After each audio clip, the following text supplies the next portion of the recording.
Welcome. In this video I'm going to be taking a look at this Metabo 4.5-inch angle grinder. So if you find this video helpful and you want to purchase one of these, I'll put a link to it in the description on Amazon, and if you use that link it helps me out a little bit and doesn't cost you anything extra. So this is model WP 1100-125. This is an 11 amp angle grinder, and here it says 4.5, 115mm or 5-inch, 125mm. So let's get this open.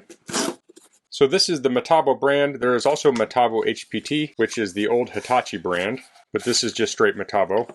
So here we have the guard, cord, the side handle, wrench, and here's the grinder. So let's take a quick look at the manual. So this is for a number of different models, but we have that WP 1100-125. So this is going to show features from different grinders. This one has the wrench. There's another model that has a quick release. This does have a quick release on the guard. This here is showing the different specs, so you can pause and read through those. This shows different configurations. So it has a washer and a nut if you're using a traditional like grinding wheel, but then if you're using a brush or something, you just thread it right onto the shaft. Of course, then we have lots of operating instructions, general safety information. You'll want to read through all this before you use it. Grinders can be very dangerous, so you want to know how to use it. For instance, this little diagram talks about coverage of the guard by the grinding wheel. So you want at least 3.4mm covered by the guard. So let's take a look at this. So there are a number of different models. I went with the one that actually uses the wrench here. They had some quick release models. I felt for longevity's sake, this might last a little longer. It's hard to say. This also has the paddle switch. So to turn it on, we'll press down on this little red safety thing and pull this in.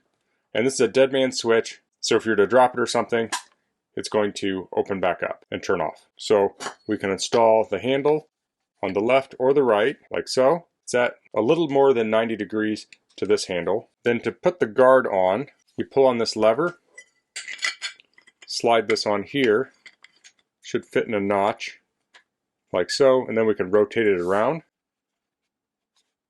And then you'll see these here will catch on here. So that's locked in place. Now if we want to adjust it, we can pull on this, move it to the next position. And that's all the positions. So if you're grinding on something, you can move that guard and put that in there. So now that's ready to go. So to add a grinding wheel, you want to press on the lock here. So that's the collet lock. And we'll rotate this, and then that will, let's rotate it the other way. That will lock in. So as you rotate it, you want to keep pressing on that, and that will lock that. So now I could tighten this or loosen it.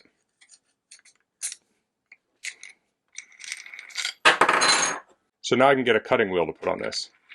So let me go find a wheel and I'll show installing it. Okay, so here I have the DeWalt DW4701 concrete cutting blade. So this is a diamond blade. So when you install these, you want to make sure the arrows are correct. So this one's pointing to the right, this is pointing to the left, but when I flip this over, it'll be in the right orientation.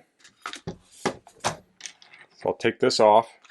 I'll place this on there, place this over, press down on the button, and tighten this down. There we go. You can see we're well within the guard, so that's ready to do some cutting. I'll cut the zip tie on the cord. Let me get a measurement on it. The cord seemed to be around 8 foot long or so. Let's plug this in and fire it up. Now you never want to point this towards yourself.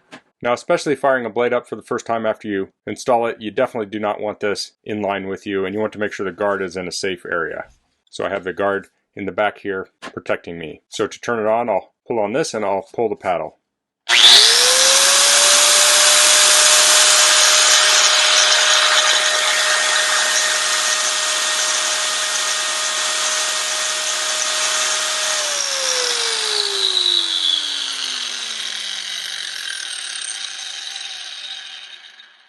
So the no load wattage peaked out at about 530. Of course, when you use this, that will go up. And that torqued a lot when I turned it on.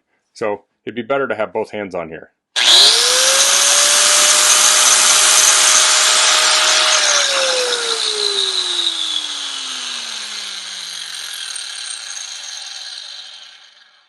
So yeah, that feels really good. So now I'll cut to a clip of this in use. Okay, so I'm outside. This is my brick on my house. I'm just right at or below the ground line. I have this crack in my brick, and I want to clean this out with the blade a little bit. I'm going to be putting hydraulic cement in here, but I want a fresh surface to adhere that to. So I'll be using the Metabo grinder and the diamond wheel to clean this up a bit. So this isn't a full repair tutorial. I'm just demonstrating the grinder and the blade with this.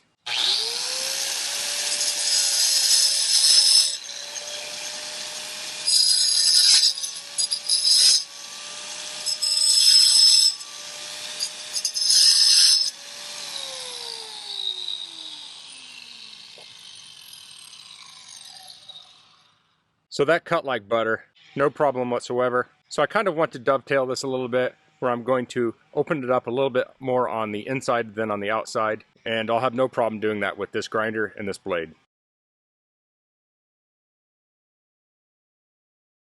Okay, I wanted to try another quick test. I have some rebar here, and I have a 4.5-inch Norton blade. It's been used a little bit, but it should cut right through this. Let's try it.